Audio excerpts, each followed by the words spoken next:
Et bien bah oui, yo les gars, donc aujourd'hui on se retrouve pour une toute nouvelle vidéo assez particulière. Donc aujourd'hui ça va être un top 6 des lieux absolument voir si vous avez vraiment peur ou vous aimez avoir la chair de poule ou des trucs comme ça. Sur ce, j'espère que la vidéo vous plaira. N'hésitez pas à lâcher un bon gros like, ça ferait extrêmement plaisir. À vous abonner à la chaîne, ça ferait toujours autant plaisir que d'habitude. Et sur ce, on se retrouve pour le top. Numéro 6, la maison hantée de l'avenue Fauchereau. Dans le quartier de Pigalle, loin du regard des touristes venus contempler les devantures coquines sex shop, se trouve une maison qui traîne avec une réputation susceptible d'agiter l'imagination des adeptes de la terreur. Dans l'avenue Fauchereau, on trouve en effet une demeure qui serait habitée par les fantômes d'une servante au début du XXe siècle. La malheureuse est sauvagement tuée coup de cisonnier alors qu'elle est dans les escaliers. Son bourreau ne serait jamais retrouvé, laissant l'âme de l'esprit de la femme de chambre rôder dans la maison pour toujours. Depuis, lors des propriétaires et voisins assurent y entendre des bruits angoissants comme des craquements de pas à l'étage alors que la villa est vide. Pourtant, à l'extérieur du numéro 1 de l'avenue Fauchereau, à tout un arbre de paix, c'est un hôtel particulier construit en 1823. Numéro 5, le musée du Pitrin. Créé en 1835, le musée du Pitrin est un musée d'anatomie pathologique dépendant de la faculté de médecine de Paris, nommé ainsi l'honneur de l'anatomiste et chirurgien français Guillaume Dupitrin. Le musée expose tout un tas de malformations anatomiques animales et humains, siamois, fœtus à deux têtes et autres traces de pathologiques.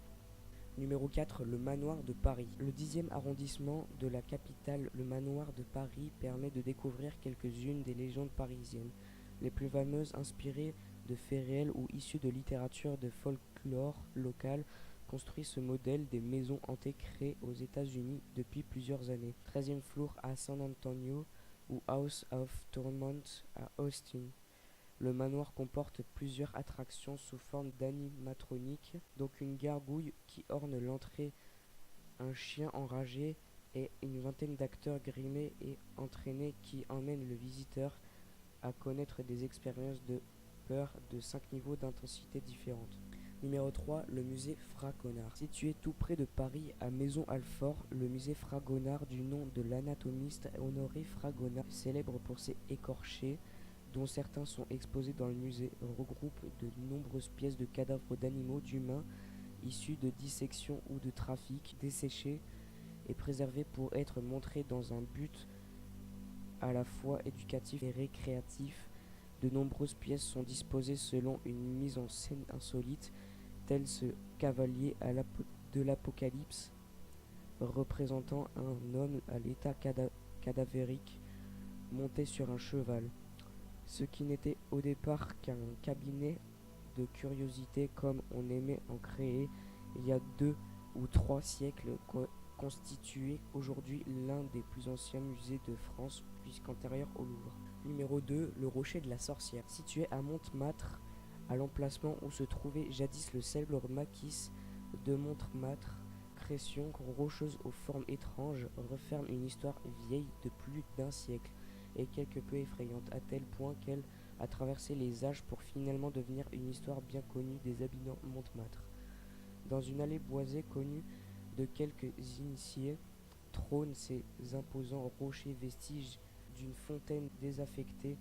Il fait face à un portail plutôt intrigant, derrière lequel on trouve une grosse et belle maison qui aurait été celle d'une vieille femme encelée et scellée et un peu folle, soupçonnée de pratiquer la sorcellerie et d'avoir fait commerce avec le diable. Les petits maquisards transformèrent par la suite le nom du passage de la sorcière en celui de la sorcière, en hommage à cette dame un peu étrange. Le numéro 1, le musée de moulage de l'hôpital Saint-Louis. Dans le même genre de musée des horreurs, celui des moulages de l'hôpital Saint-Louis dans le 10e arrondissement garde la trace de nombreuses maladies dermatologiques et d'infections dégoûtantes de la peau au programme lèpre, syphilis, peste et trucs dégueulasses. Prévoir un sac pour dégueuler. Et voilà les gars, je suis obligé de vous dire que c'est déjà la fin de la vidéo. Oui, c'est passé vite. J'espère qu'elle vous aura assez plu.